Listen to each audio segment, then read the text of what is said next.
아브라함 믿음의 본이란 제목으로 하나님 말씀 전하겠습니다.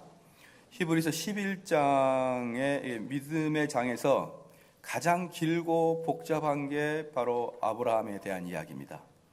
뿐만 아니라 아브라함의 이야기는 창세기에서도 12장에서부터 25장까지 엄청난 양이 할애되어서 아브라함의 이야기가 되어 있습니다. 그만큼 아브라함이 중요하다는 것이죠. 바울은 이 아브라함을 로마서 4장 11절 말씀에 믿음의 모든 자의 조상이라 이렇게 말씀을 하면서 믿음의 조상이라고 이제 표현하게 된 것이고요. 그래서 이스라엘 사람들은 아브라함이 자기들의 믿음의 조상이다, 자기들의 조상이다 이렇게 자랑하자 우리 예수님께서는 요한복음 8장 39절 말씀에 너희가 아브라함의 자손이면 아브라함이 행한 일들을 할 것이다 라고 말씀했고요. 그 다음에 믿음 때문에 칭찬 듣는 제1호가 바로 아브라함입니다. 창세기 15장 6절 말씀에 아브라함이 여호와를 믿으니 여호와께서 그 의를 의로 여기셨도다 이렇게 얘기했습니다. 그리고 이제 바울이 율법주의자들을 대항해서 싸울 때, 율법주의자 대항해 싸울 때 이스라엘 사람들이 하도 자기의 조상이 아브라함이라고 그러니까 사실 그 아브라함이 율법을 지켜서 의로워진 게 아니고 믿음으로 말미암아 의로워졌다라는 것을 예를 들어서 이신칭의 교리, 즉 믿음으로 말미암아 의롭게 된다는 이야기를 들을 때 바울은 아브라함의 이야기를 하면서 갈라디아에서의 매우 중요한 주제를 이야기합니다. 이것처럼 아브라함은 우리의 믿음의 본이 되고 믿음의 원형질이 바로 아브라함인 것이에요. 방금 예수님께서 말씀하셨더니 너희가 아브라함의 자손이면 아브라함이 행한 일들을 할 것이다 이제 그랬는데, 그럼 이렇게 중대한 아브라함의 이야기니까 히브리서 11장 오늘부터 해서 약 4번 정도의 아브라함의 믿음의 형태를 볼 것입니다. 그런데 오늘은 그 첫 번째로 보면은 도대체 믿음의 본이 뭐냐, 본질이 뭐냐, 믿음의 원형이 뭐냐라는 것을 우리가 좀 볼 겁니다. 첫 번째는 하나님의 반응에 순종하는 게 바로 믿음의 본이다. 첫 번째 8절 말씀에 믿음으로 아브라함은 부르심을 받았을 때에 순종하여, 그렇죠? 믿음으로 아브라함은 부르심을 받았을 때 순종하여 라고 이렇게 첫 번째 나와 있지 않습니까? 8절에. 그러면 이 이야기가 11장 8절 말씀의 이야기는 어디서부터 이렇게 연관이 되냐 그러면 창세기 11장 마지막 절에 보면요, 아브라함의 아버지 데라에 대한 이야기가 나옵니다. 근데 그 데라는 지금으로 말하면 메소포타미아 지역에 우상을 만드는 그런 석공이나 목공쯤 된 것 같아요. 우상을 만드는 석공이나 목공이 되는 것이죠. 그렇기 때문에 아브라함은 아마 여호와 하나님에 대해서 들어볼 상황이 아니었을 것입니다. 그리고 11장 마지막을 기점으로 하면서 12장에 넘어오면서 곧바로 12장 1절에 여호와께서 아브라함에게 이르시되 너는 너의 고향과 친척과 아버지 집을 떠나 내가 네게 보여줄 땅으로 가라 라고 이야기했거든요. 바로 이 12장 1절 말씀의 대를 이어서 11장, 오늘 히브리서 11장 8절이 나오는 것이에요. 믿음으로 아브라함은 부르심을 받았을 때에 순종하여 장래 기업으로 받을 땅에 나아갈새 갈 바를 알지 못하고 나아갔다 이렇게 이제 얘기했는데, 여기서 이제 여러분들이 잘 알 게 뭐냐면 아브라함은 과연 왜 부름을 받았느냐 이 말이에요. 아브라함에게 부름을 받을 만한 그런 건덕지가 무엇이 있었느냐? 아브라함이 부름을 받을 만한 건덕지가 없다는 걸 보여주기 위해서 메소포타미아 우상 숭배를 만드는 자의 아들이라고 나오는 거예요. 그렇기 때문에 아브라함의 선한 모습을 보고 아브라함의 윤리적인 모습을 보고 그 모습 때문에 하나님께서 아브라함을 선택한 게 아니다 이 말이에요. 심지어 아브라함에게 믿음도 없었죠. 어떻게 아브라함의 믿음이 있을 수 있습니까? 아브라함이 어떻게 선교를 받았겠느냐 이 말이에요. 이스라엘 가나안 땅에서 너무나 멀리 떨어져 있는 메소포타미아 지역에 있는 우상 숭배를 만드는 그 데라의 자손에게 무슨 여호와의 하나님의 이야기가 되어 있었겠느냐 이 말입니다. 여러분, 이스라엘 백성들은요, 아브라함의 자손인 것 자체가 선민인 것입니다. 무슨 말이냐면 그들은 육과 혈에 의해서 선민이 되는 것이에요. 그러니까 선택된 민족, 선민은 오직 자기들의 핏줄에 의해서만 선민이 되는 것이지 다른 민족을 전도하고 선교하고 그러지 않습니다. 이스라엘 사람들은 다른 민족을 전도하지 않아요. 잘. 그런데 그러므로 말미암아 아브라함 이때도 분명히 메소포타미아에 있는 이 아브라함에게 누가 전도하고 그러지 않았을 것입니다. 그러니까 아브라함의 믿음을 보고 아브라함의 선한 행동을 보고 하나님께서 그 아브라함을 선택한 게 아니라 하나님의 주권적인 본인만의 생각으로, 하나님만의 생각으로 스스로 원하고 즐겁고 자원하는 마음으로 아무나 선택하는 거예요. 이게 바로 믿음의 시작인 것입니다. 많은 사람들이요, 이걸 잘 이해를 못하는 것입니다. 뭐냐 그러면 우리는 조직신학에서 분명하게 이야기합니다. 우리가 은혜를 받을 수 있는 조건, 즉 우리가 믿음을 받을 수 있는 조건을 딱 세 가지로 놓는데, 말씀과 성례와 기도 세 가지입니다. 말씀과 기도, 성례와 기도 세 가지인데, 여러분 잘 아시듯이 말씀은 그냥 설교고요, 성례는 보이는 말씀이고, 기도는 말씀 가지고 하는 게 기도예요. 그러니까 결국은 세 가지로 나누지만 사실은 한가입니다. 즉 우리가 은혜를 받을 수 있는 유일한 길은 말씀을 들을 때 은혜를 받는 것이고 믿음이 생기는 것입니다. 그렇기 때문에 그러면은 먼저 믿음이 있다는 것은 논리적으로 맞지 않죠. 말씀을 들어야지만 믿음이 생기는 것인데, 먼저 믿음이 있고 그 믿음이 있는 자가 그 말씀을 받는다, 이것은 논리적으로 맞지 않습니다.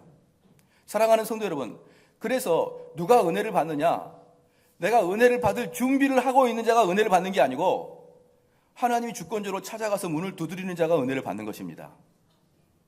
이게 구원 얻는 신앙의 첫 번째고, 여러분들이 이것을 오해하거나 이것을 왜곡하기 시작하게 되면은 그들은 구원을 받을 자가 못 되는 것이에요. 왜 그러냐 그러면 이걸 뒤바꾸는 자를 우리는 알미니우스파라 이렇게 해서 알미니아이라 그럽니다. 여러분들은 잘 알미니아가 누군지 모르겠지만 그 알미니우스는 그렇게 이야기하는 거예요. 은혜를 받을 만한 준비를 해야 된다라고 이야기하는 사람들이 알미니우스들입니다. 한번 볼게요. 우리가 여기서 이제 만약에 우리가 이제 큰 앞으로 행사가 있습니다.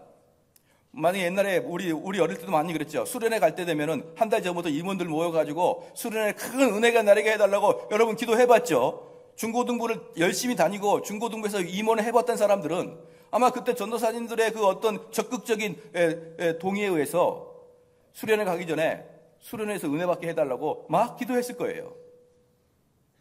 그럼 만약에 이런 결과가 나타납니다. 수련회에서 큰 은혜가 쏟아졌죠. 그럼 그 다음에 교회에 보고할 때는 어떻습니까?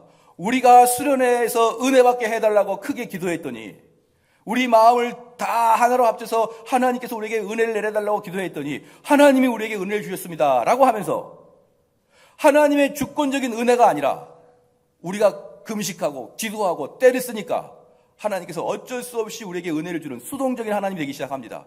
바로 이게 구원의 도를 막히는 첫 번째 방법이에요. 여러분, 이게 아무것도 아닌 것 같지만 DNA, 본질적인 차이인 것입니다. 이것이 아무것도 아닌 것처럼 보이는 것이 상당하게 신앙에 오염되어 있고 신앙이 지금 잘못되어 있는 것이죠.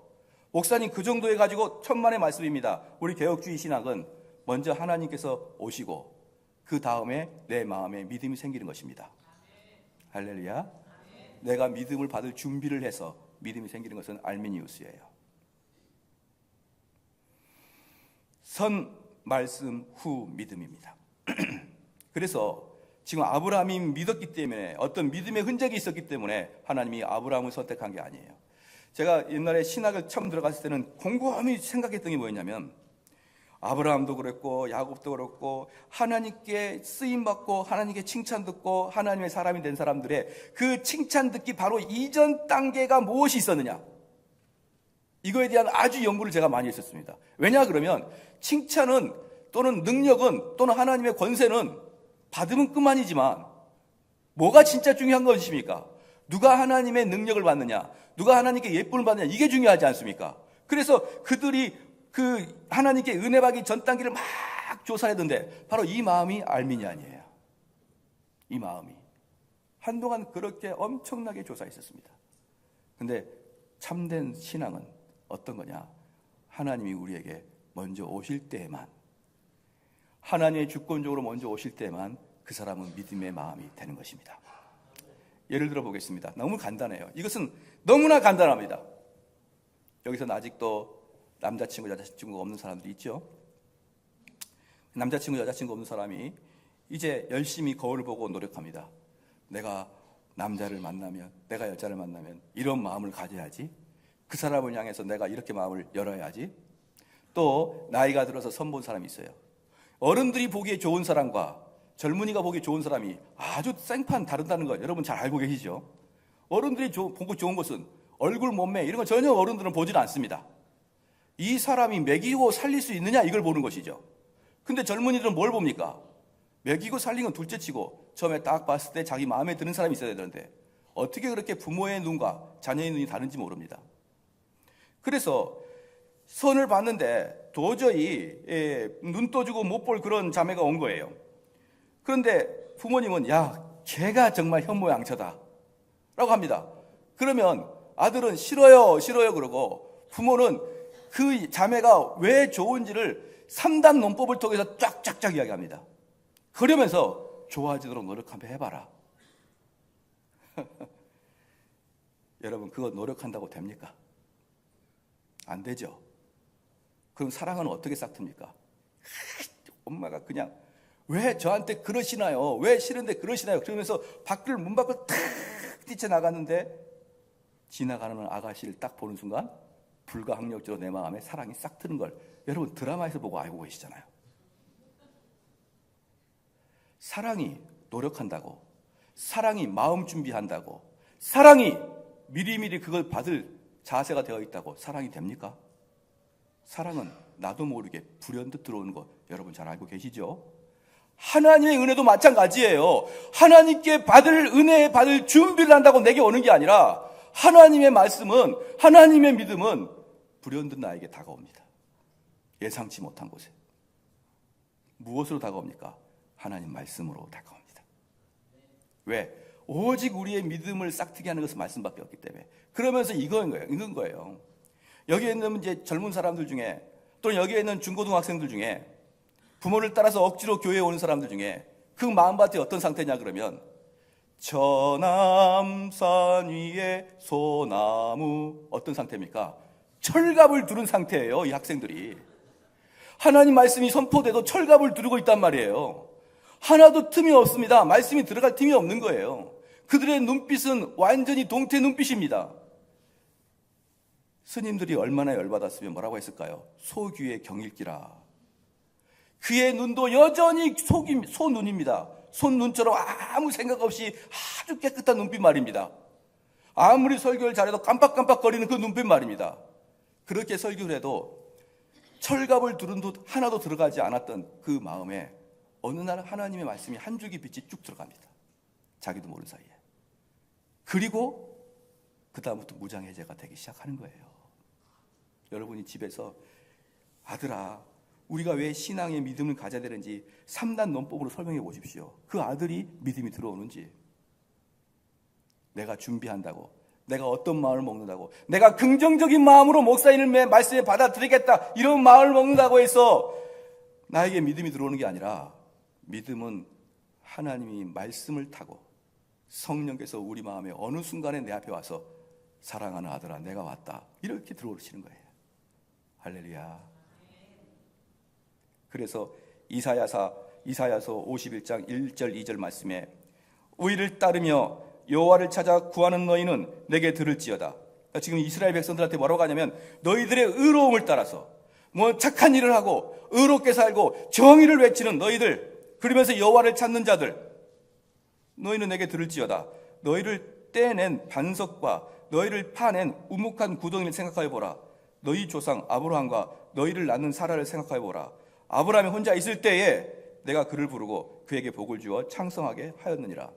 이스라엘 사람들이 법을 지키고 윤리를 지켜서 하나님께 의롭게 되기를 간절히 사모할 때, 나 이 나라 이 땅이 불의하니까 내가 이 나라 이 땅을 개조하고 싶은 그런 마음이 간절히 사모할 때 하나님께서 뭐라고 했느냐 그러면 야야야 오버하지 마라. 네 조상 아브라함을 생각해봐라. 걔가 뭘 했느냐? 가만히 있었다 혼자. 그럴 때 내가 먼저 찾아가서 그에게 믿음을 줬느니라. 여호수아서 24장 2절 3절 말씀에 옛적에 너희 조상들 곧 아브라함의 아버지 나홀의 아버지 데라가 강 저쪽에 거주하여, 옛적에 아브라함과 그 다음에 나홀의 아버지가 강 저쪽에 거주하여 다른 신을 섬겼으나 내가 너희 조상 아브라함을 강 저쪽에서 이쪽으로 끌어 내가 가나안 온 땅에 두루 행하게 하고 그의 씨를 번성케 하려고 그에게 이삭을 주었느냐. 사랑하는 성도 여러분, 여호수아서 뭐라 그러냐면 너희 조상 아브라함의 그 아버지는 강 저쪽에서 우상 숭배하는 사람이었다. 그런데 내가 여호와 하나님 내가 그를 끄집어서 이곳에서 믿음을 줬다라고 얘기하는 것입니다.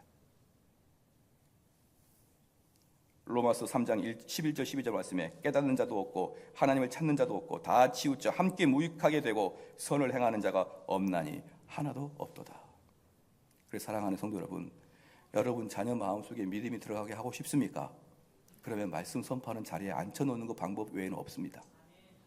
여기에 앉아있는 것 외에는 여러분이 무슨 수를 써보십시오. 그 자녀들이 믿음이 들어가는지.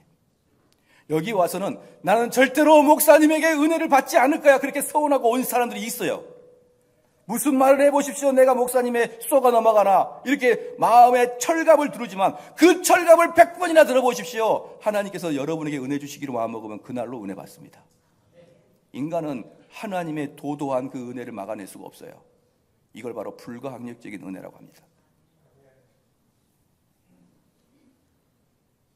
아브라함을 한번 봐볼까요? 아브라함은 나이가 75세였습니다. 그리고 당시에 메소포타미아, 여러분 세계사를 공부해 본 사람은 메소포타미아가 문명이었다는 것을 알고 있었을 것입니다. 메소포타미아의 우루라는 지역에 아주 잘 살고 있었던 아브라함이었습니다. 그래서 스데반은 사도행전 7장 2절 3절 말씀에 아브라함에서 이렇게 얘기합니다. 우리 조상 아브라함이 하란에 있기 전에 메소포타미아에 있을 때에 영광의 하나님이 그에게 보여 이르시되 네 고향과 친척을 떠나 내가 네게 보일 땅으로 가라 하시니. 75세 된 할아버지가 메소포타미아에 있는 우루 지역에서 왔다 갔다 아버지를 따라서 일을 하고 있었습니다. 그는 하나님에 대해서 무지했고 관심도 없었습니다. 그런데 어느 날 갑자기 이 아브라함이 변하기 시작한 거예요. 그래서 주변에 있는 사람과 부모와 친지와 친구들이 아브라함아, 너 뭐하냐? 이렇게 물어봤을 거 아니겠습니까? 아브라함 뭐하냐 물어봤을 거 아니에요? 그랬더니 아브라함이 뭐라고 했을 것입니까? 하나님이 나에게 충성을 하고 순종을 요구하셨다. 순종을 요구하셨다. 그렇죠? 그래서 사랑하는 성도 여러분, 태양이 열과 빛을 분리해서 우리에게 전달하지 않듯이 신앙에는 믿음과 순종이 떨어질 수가 없어요. 한번 볼게요. 옛날에 우리 그 어르신들이나 한 60대 먹은 요즘의 분들은 잘 모르겠지만 옛날의 분들은 이렇게 얘기합니다. 내가 저 일을 사랑했었지. 응? 근데 그 사람이 너무나 좋았는데 돈 한 푼도 없었지.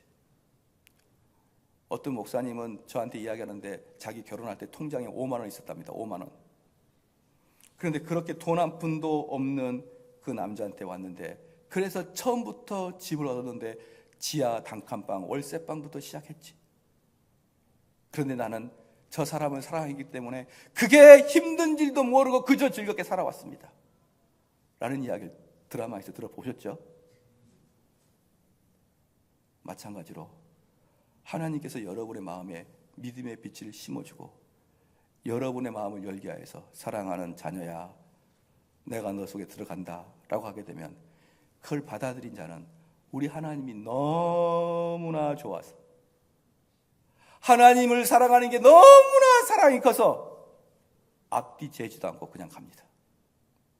사랑하는 남자를 쫓아가는 여자처럼 사랑하는 하나님이 이 다음에 나한테 무엇을 요구할 것인지, 내가 하나님 앞에서 무엇을 포기할 것인지 그것도 모르는 상태에서 나는 이 하나님을 살아가니까 그냥 이 하나님을 따라갈 거야 라고 합니다. 그게 다른 사람 눈에는 순종으로 보여요. 근데 우리가 믿음 있는 자는 그 순종이 아니라 기쁘고 전하는 마음으로 따라가는 겁니다. 믿음이 없는 자에게는 그게 순종으로 보이고, 하고 싶지 않지만 내가 하나님께서 하시라 그러니까 하고 싶지 않지만 이 일을 하겠습니다라고 그러는 놀라운 영웅처럼 보이지만 그 속에 사랑이 싹튼 자는 너무나 당연한 일을 하는 것입니다. 그러므로 사랑하는 성도 여러분, 하나님 말씀이 선포되는데도 순종이 안 되는 자는 다 가짜인 것이에요. 목사님, 내가 그것을 하는 건 맞아요. 저한테 이렇게 말하는 사람 분명히 있습니다. 목사님 말씀이 맞긴 맞아요. 틀리지 않아요. 그러나 무엇은 안 된다? 현실은 그게 아니지 않습니까? 이렇게 얘기해요. 그렇게 이야기 안 하는 사람 몇 명이나 있을 것 같습니까? 그 말씀 맞기는 맞는데 너무나 이상적이지만 현실은 그렇게 하지 않아요. 목사님 말씀이 맞는데 저는 그걸 못 따라하겠습니다. 이런 사람이 있어요. 사랑하는 성도 여러분, 그분들은 하나님을 사랑하지 않기 때문에 그래요. 사랑하지 않기 때문에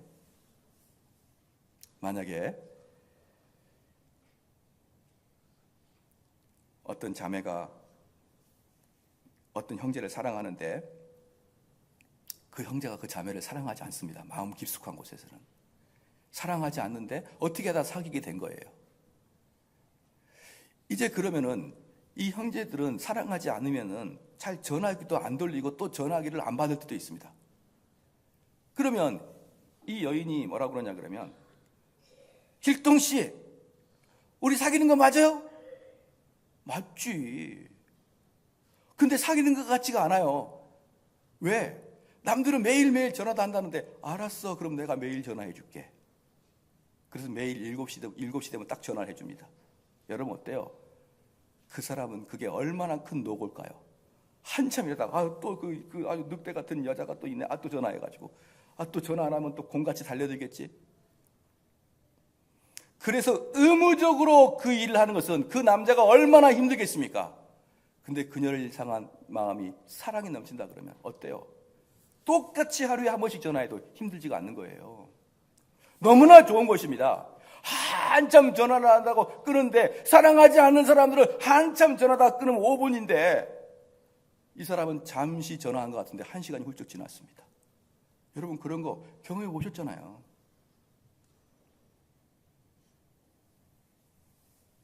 그러므로 하나님 말씀에 순종하지 않는 자들은, 머리로 이성적으로는 하나님 말씀 순종하고 하나님이 있다는 것은 알겠는데 여러분 마음속에 사랑하는 마음이 없어서 그러는 거예요. 결단력이 없어서가 아니고. 어떻게 사랑을 결단력 가지고 사랑합니까? 어떻게 사랑을 의무 가지고 사랑합니까? 어떻게 사랑을 계획성 가지고 사랑합니까? 사랑은 근본적으로 어때요? 계획도 없고 아무것도 없어요. 그냥 무대뽀로 덤비는 게 사랑인 것입니다. 근데 우리가 하나님을 사랑을 한다는데 얼마나 그 한번 순종하게 하려고 그러면 그렇게 어렵습니까? 이 말씀에 순종하게 하려면 얼마나 많이 설득해야 됩니까? 얼마나 많은 이야기를 해야 겨우겨우 여러분의 엉덩이가 떨어지고 발길이 떨어집니까? 왜 그렇습니까? 하나님을 사랑하지 않기 때문에 그런다는 것을 인정하시길 바랍니다. 시간이 없다고요? 여러분 사랑하지 않는 자들이 사랑하지 않는 여자한테 제일 많이 말하는 게, 나 요즘 시간 없다는 거예요. 너 만날 시간이 없다. 나 바쁜 거 알지 않냐? 근데 진짜 사랑하면은 밤 12시도 찾아갑니다. 얼굴 한번 보고 와요. 여러분 스스로 속이지 마십시오. 성경에는 수없이 나옵니다. 스스로 속이지 말라. 그래서 내 마음속에 순종함이 나타나지 않으면, 하나님 죄송합니다. 하나님을 사랑하는 마음은 내 마음 가득하게 하여 주시옵소서. 이 기도를 하십시오.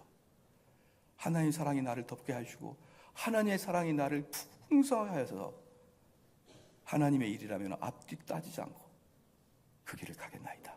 할렐루야. 이게 바로 믿음의 본질 첫 번째입니다. 믿음에는 태양에는 빛과 열이 분리될 수 없듯이 신앙에는 믿음과 순종이 분리될 수가 없다는 것, 여러분 잘 아시기 바랍니다. 두 번째는 이방인과 나그네 의식을 가지고 있느냐 이 말입니다. 이방인과 나그네 의식을 가지고 있느냐. 9절 말씀 다 같이 한번 읽겠습니다. 시작.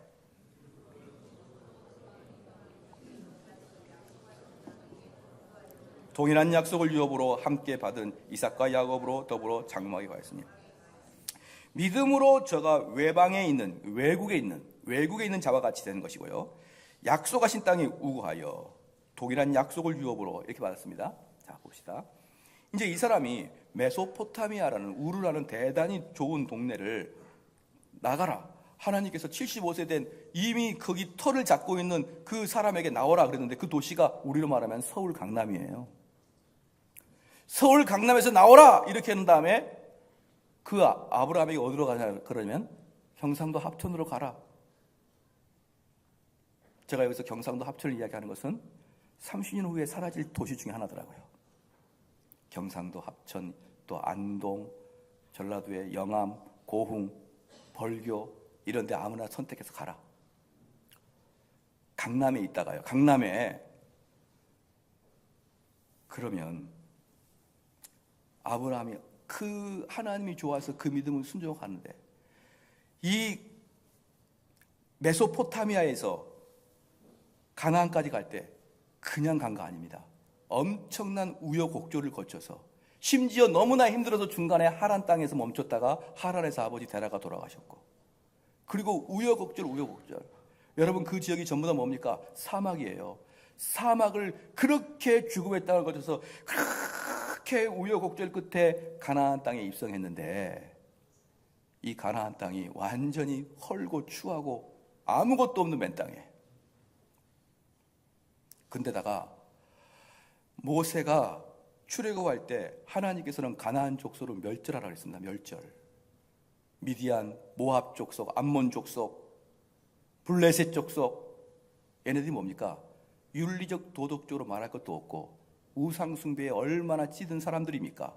아니 글쎄 하나님께서 그 살기 좋은 메소포타미아를 버리고 나를 따라서 순종해서 와라 그랬는데 그 가는 과정 자체도 엄청나게 힘들었는데 가나안에 입성하고 보니까 아무것도 없고 오히려 추한 것밖에 없는 거예요. 아무것도 없는 것입니다. 그래서 우리 개혁신학에서는 바로 이것을 already not at이라는 영어 단어를 사용해서 아주 유명한 게 있습니다. already not at입니다. 뭡니까? 하나님께서는 우리에게 구원을 주셨고 구원의 약속을 해주셨고 그리고 내가 일평생 살아가면서 구원을 완성해 나가야만 됩니다. 그러므로 내가 일평생 살아가면서 구원을 완성해 나가지 못한 사람은 처음부터 구원을 받지 않았다는 뜻이에요. 처음부터. 스데반이 이렇게 말한 것입니다. 스데반이 이렇게 말합니다. 사도행전 7장 5절 말씀에 여기서 발붙일 만한 땅도 유업으로 주지 아니하시고 하나님께서 가나안 땅에 가라. 그랬으면 가나안 땅에 뭔가를 준비하시려는데 스데반이 말하기를 여기서 발붙일 땅도 유업으로 주지 아니하시고 다만 이 땅을 아직 자식도 없는 그와 그 후손에게 주시기로 뭐 했다고요? 시작. 약속했다는 거예요. 약속. 손에 쥐어진 건 아무것도 없어요.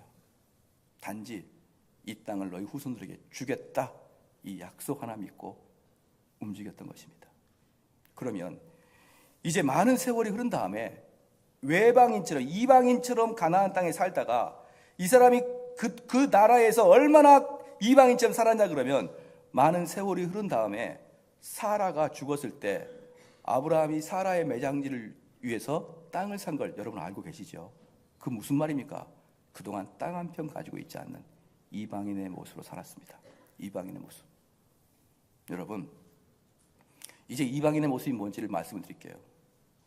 만약에 여러분께서 외국에 잠깐 몇 년을 산다고 가보십시다. 그럼 어떻습니까? 몇 년을 살아요. 그럼 그 땅은 여러분 땅이 아닌 것이에요.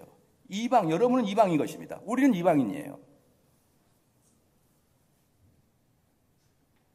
그러면 그 땅에 대통령이 독재한다고 여러분 머리에 띠들이고 나가서 데모합니까? 안 합니까? 안 할걸요? 여러분 그 지역에 경제가 파편됐다고 여러분 어떻게 가서 데모하고 난리를 칩니까? 안 합니까? 임금 동결해달라고 합니까? 안 합니까? 안 하죠? 왜요? 그 땅이 어떻게 되든 관심이 없으니까. 우린 이방인이니까. 거기서 몇 개월 살다가 몇 년 살다가 우리는 모든 걸 접어두고 다시 본국으로 돌아올 사람이에요. 본국으로 돌아올 사람입니다. 그런데 왜 그 나라의 경제와 정치와 문화와 여러 가지에 대해서 여러분이 심사숙고하죠? 그것은 혹시 궁금해서 그러는데 혹시 이 땅을 본향으로 생각하고 있지 않냐 이 말이에요. 이 땅을 본향으로 생각하니까 이 땅이 잘 되길 바라고 이 땅이 풍성해지기를 원하는 마음이 너무나 커서 그 마음이 없어야 된다는 마음이 전혀 아니에요. 전혀 아니고 이 땅이 얼마나 풍성해질 수 있냐 그러면 여러분들이 본향을 향하는 마음이 크면 클수록 이 땅은 더 부흥됩니다. 너무 이 땅에 대해서 관심이 많습니다. 너무. 또 하나 보겠습니다. 그러면 이제 잠시 여행을 갔던 사람들은 그렇다 치지만 이제 한 거기서 몇 년 사는 사람은 거기 땅에 살면서 어떻습니까? 맨날 한국 사이트나 뒤적거리고 앉아 있는 거예요. 제가 깜짝 놀란 게 뭡니까? 한 번은 지구 반대편 돌아서 아르헨티나를 갔더니 그 장로님들이 나한테 그러는 거예요. 아유, 목사님, 아주 저희들이 힘들어요. 뭐가 힘듭니까? 그랬더니 김영란법이에요. 제가 그랬죠. 지구 반대편까지 와가지고 공무원한테 3만 원 준다고 안 잡아가요, 한국에서. 어떻게 거기까지 와서 그분을 잡아가겠습니까? 그런데 김영란법을 대단히 심각하게 보고 있는 거예요. 아무 관계도 없는데. 그 나라하고는. 이게 뭘 의미합니까? 거기서 30년을 살아도 관심은 한국에 있는 거예요. 여러분의 본향은 어디입니까? 하늘나라죠. 여기서 100년을 살아도 온통 관심은 하늘나라에 있습니까? 이게 바로 이방인의 삶의 모습입니다. 이방인의 삶의 모습이에요. 이 땅이, 그러면 이방인 봅시다. 그럼 어떤 사람이 성공했어요? 돈을 많이 벌었습니다. 그럼 그 사람을 향해서 배 아파하지 않습니다. 이 땅을 이방인으로 사는 사람은 내 친구 중에, 내 주변에 있는 사람 중에 성공했다고 그를 배 아파하지 않아요. 또 내가 이방인으로 살아간 내가 이 땅에서 성공했다고 해서 그것 때문에 교만하지 않습니다. 또 내가 이 땅에서 이방인으로 살아간 사람, 내가 이 땅의 삶이 잘못됐다고 해서 그것 때문에 우울해하지 않고 그것 때문에 열등감 갖지 않아요. 왜 이 땅에서 성공한 것 때문에 교만하고 이 땅에서 안 된 것 때문에 우울해합니까? 왜 그렇습니까? 본향을 한국 땅에 두고 있으니까. 본향을 이 땅에 두고 있으니까. 이 땅의 흥망성쇠가 여러분의 흥망성쇠죠. 사랑하는 성도 여러분, 여러분의 믿음의 본질이 무엇인 줄 아십니까? 이 땅에 관심을 덜 갖는 거예요. 그리고 하나님의 나라를 쳐다보고 가는 것입니다. 그래서 빌립보서 3장 20절 말씀에 우리의 시민권은 하늘에 있는지라 거리로부터 구원하는 자 곧 주 예수 그리스도를 기다리노니. 우리의 시민권은 하늘에 있다. 그리고 거기에는 우리 주님이 우리를 기다리고 있다. 할렐루야. 기다리고 있는 거예요. 예. 이제 어떻습니까? 나이가 들어간단 말이에요. 이제 저기 올라갈 날이 다가옵니다. 하나님 나라에 올라갈 날이 다가와요. 그러면은 어떻게 될까요? 시작. 분초를 다투면서 기다리죠. 분초를 다투면서. 옛날에 우리 자녀가 아르헨티나에 있다가 여기 올 때 아빠를 만난다고 분초를 다투면서 그날을 기다리고 있었어요. 아빠를 며칠이면 만나? 170일. 170일. 그때부터 카운트합니다. 아빠, 169일 남았어. 그게 고향을 향한 마음이에요. 근데 여러분, 주님 앞에 갈 날 학수고대 합니까? 성경을 자세히 보고 나를 쳐다보면 얼마나 우리가 성경과는 어긋나게 살고 있는지를 금방 알 수 있습니다. 그러므로 우리는 이 땅에서 살아갈 때 영웅처럼 살아갈 필요가 없어요. 우리는 왜 이방인이니까. 예를 들어 보겠습니다. 아브라함에게서 모든 걸 다 빼고 아주 팩트만을 가지고 아브라함을 평가해 볼게요. 아브라함에게 믿음이라는 주관적인 거 빼버리고 팩트를 가지고 아브라함을 한번 얘기해 볼게요. 아브라함이 나이 75세 때 대도시를 떠나서 시골에 가 살았습니다. 시골 살 때 이것저것 할 것 없이 정처 없이 살아가다가 마지막에 아내 사라가 죽을 때쯤에 땅 한 평 샀습니다. 그리고 거기다 무덤을 했습니다.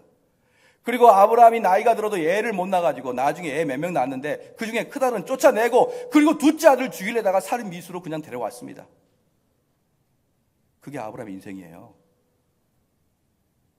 어때요? 이 세상에서 아무것도 내세울 게 없잖아요. 근데 알렉산더의 역사를 보십시오. 나라를 점령하고 민족을 점령하고 대단한 영웅이었죠. 근데 아브라함은 영웅다운 게 하나도 없어요. 그냥 믿음을 빼고 팩트만 보면 그냥 쫄쫄한 사람 한 명입니다. 우리가 똑같이. 근데 그가 하나님이 믿음의 조상이라고 했습니다. 이 세상에서 영웅, 이 세상에서 위대함, 이 세상에서의 놀라움, 이것은 하나님 보시기에 아무것도 아니에요. 하나님 보시기에는 너에게 믿음이 있느냐예요. 그 삶은 너무나 하찮아 보일지라도 하나님 눈에는 가장 위대해 보이는 것입니다. 그게 바로 이방인의 의식인 것이에요. 마지막 세 번째, 그러므로 10절에 다 같이 한번 읽겠습니다. 시작. 이는 하나님의 경영하시고 지으실 터가 있는 성을 바랐습니다. 이게 뭡니까? 10절에 9절과 10절은 연결되어 있는데 하나님이 만들어 놓으신 성읍, 하나님이 지으신 성읍, 천상을 향해 바라보고 가라는 거예요. 천상을 향해서. 너가 이 땅에서 일희일비하지 말고 너가 천상을 향해 바라보라. 천상을 향해 바라보라. 그래서 로마서 8장 18절 말씀에 이렇게 말씀하고 있습니다. 생각하건대 현재의 고난은 장차 우리에게 나타날 영광과 비교할 수 없습니다. 지금 우리 고난 당하고 있죠. 이 세상에 우리 알아주지도 않아요. 그런데 우리가 주님 앞에 가게 되면 여기서 누렸던 영광과 여기서 누렸던 고난 자체는 아무것도 아닌 엄청난 우리 주님이 기다리십니다. 마지막에 성경 한 구절만 보고 마치겠습니다. 계시록 21장을 한번 봐보겠습니다. 요한계시록 21장을 보겠습니다.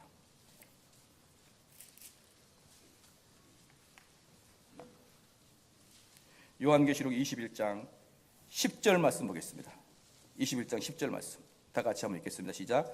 성령으로 나를 데리고 크고 높은 산으로 올라가 하나님께로부터 하늘에서 내려온 거룩한 성 예루살렘을 보이니, 하나님께서 우리에게 소망을 줄 때 그 나라를 보여주는 거예요.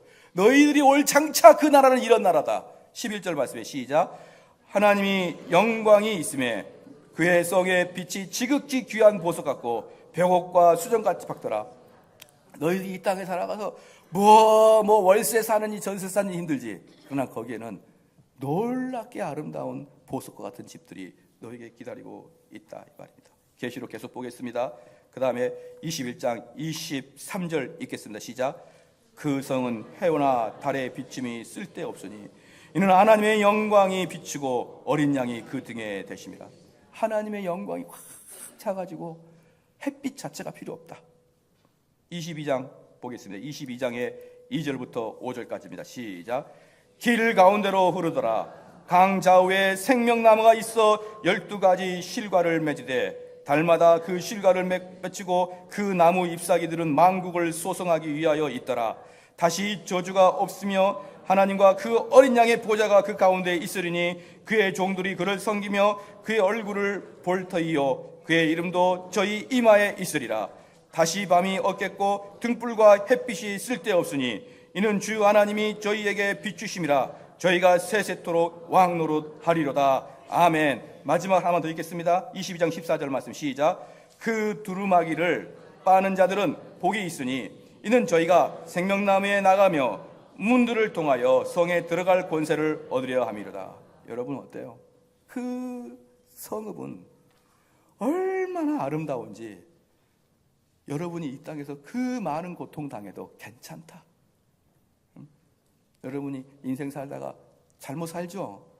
얼마나 잘 살겠습니까? 인생 계획대로 안 되고 왜 이렇게 내 인생이 꼬였노? 여러분 아무것도 아니에요.